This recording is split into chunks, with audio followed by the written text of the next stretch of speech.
Hey everybody, welcome to Frannie Square and to another quick and easy tutorial.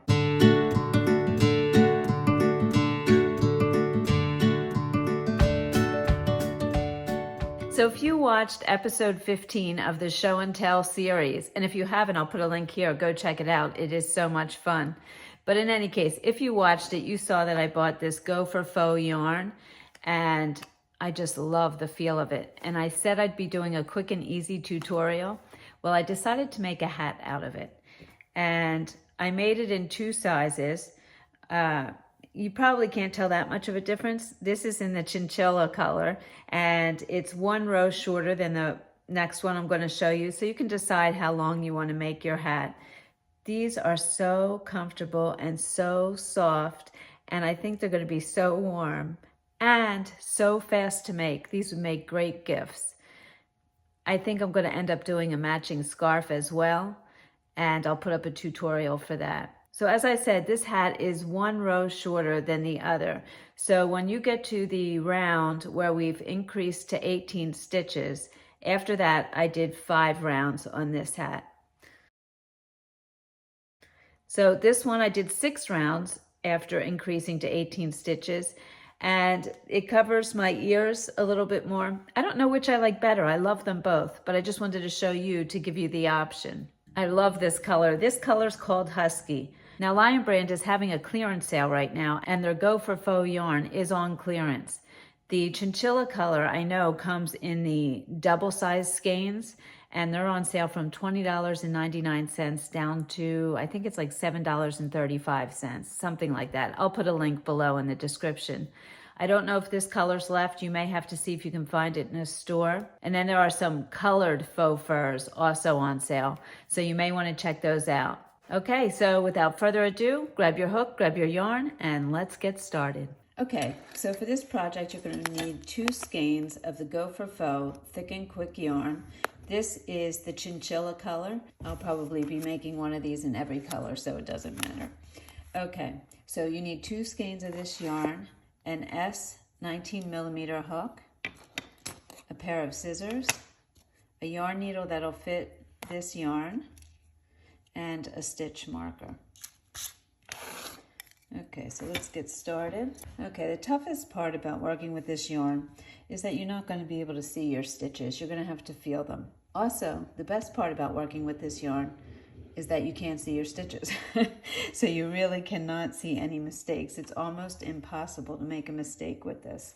Okay, I start my magic circle with my tail hanging down the front of my hand. Using these 2 fingers, I wrap the yarn and make an X. And I grab the working yarn with this finger here. So now I have an X.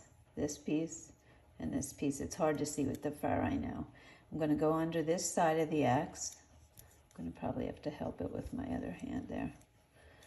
And I'm going to grab this side of the X, pull it under and twist it up, and then grab my working yarn that's being held by this hand and pull it through that loop, okay? And now I have my little magic circle. Now, if you don't like using magic circles, you can always just do a few chains, 5 chains or so, and close your circle up. But I like the magic circle because I can pull it really tight. And particularly with this yarn, I like to pull it tight.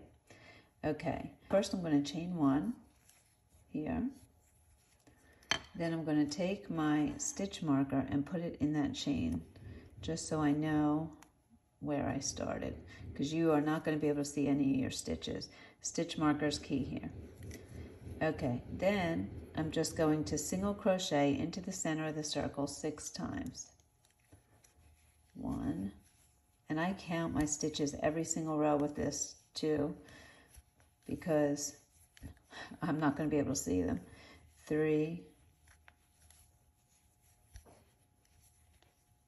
4, 5, and 6. Okay, now I take that tail that's still hanging out there and I pull that tight. That's my magic circle tail. So now I have a really tight center. Then I slip stitch to my first stitch here. And again, I'm just feeling, I'm poking my finger through. Slip stitch.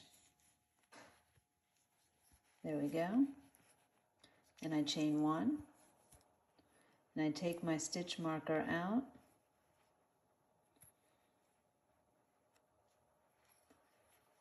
And I put it into that chain I just made so that I know where I am when I come back around.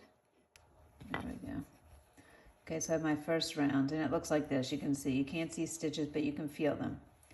Now I'm going to put 2 stitches in every stitch. So I just go look for the first stitch with my fingers, and I'm going to do 2 single crochets in each stitch around. So I'm going to make sure I have 12 stitches. So this is 2.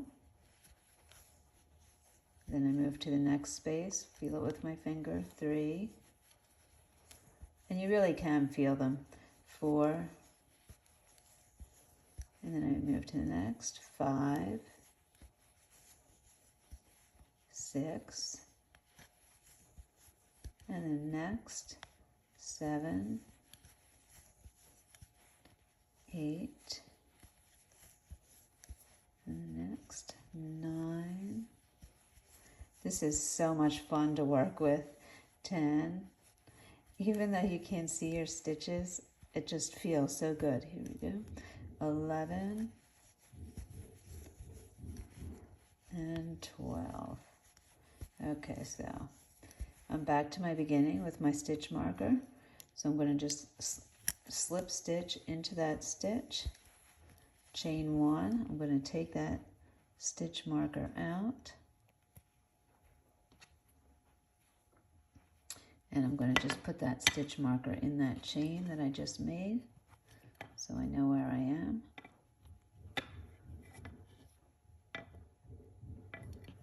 Okay, now for this next round, I'm going to do a single crochet in one stitch and then 2 single crochets in the next, then a single crochet in the next and 2 single crochets in the next. And that'll give me 18 stitches all the way around. So going into the first stitch with 1 single crochet, that's 1, and then I'm going to put 2 in the next, so this will make 2 and 3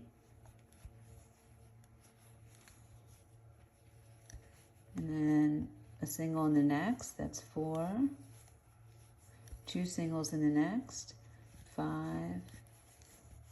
and 6, a single in the next, 7, 2 singles in the next, 8 and 9, a single in the next, 10, 2 singles in the next, 11 and 12, a single in the next, 13, 2 singles in the next, 14 and 15, a single in the next, 16, and in the last stitch, 2 singles, 17 and 18. There we go. Now we're back to the beginning, and I'm just going to slip stitch to that first stitch and chain 1, and I'll take my stitch marker out. You can see how important the stitch marker is in this. And I'll put it on the chain I just made. There we go. There we go. Okay, now from this point on, I'm just going to put a single crochet in each of the 18 stitches. And I'm going to do that for about 5 to 6 rows, depending on how long you want the hat. Now, if you want your hat bigger, you can, instead of sticking with 1 single crochet all the way around, you can increase again in the next round as many times as you like. So to increase, you would just put 2 single crochets in 1 stitch. So say you wanted a little bit bigger, maybe you just do that in 2 of the stitches. whatever you think. Just keep in mind that this does stretch when it goes on, and you want it to fit snugly. And I would say I have a pretty average woman's size head, maybe a little on the smaller side, but I would say pretty average. And this size fit me really nicely. Okay, so from this point on, we're going to count our stitches, make sure we have 18 around, and each time we come back to this stitch, we're going to slip stitch, chain one, move our marker up, and then continue and do another round of 18. And you're going to do that for 5 rounds. So I'll start here. 1, 2. Okay, so I'm getting to the end of this skein of yarn here. So what I'm going to do is I'm just going to start with my next skein. And I started, let me move back here. I started my next single crochet. So I went into the stitch, brought up a loop, and then what I'm going to do is I'm going to attach, I'm just going to make a little loop out of my new skein just by bending it, and pull that through those 2 stitches there. And then while holding on to both of the ends to kind of just pull it tightly, I'm going to continue crocheting around. So I'll just go into my next stitch here, which would be 14, counting just like that. And then I will worry about weaving in that end when I come around. Not much shows in this yarn, and you can actually knot it if you like, but I prefer just to weave it in. I think it looks neater, but totally up to you. You probably wouldn't even see a knot. All right, and then you just keep going, and I will meet you at the end of your rows. I'm coming to the end of row 3 here.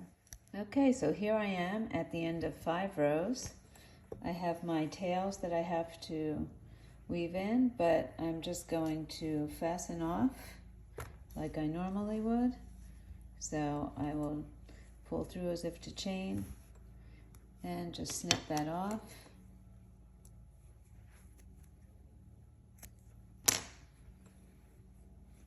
There we go.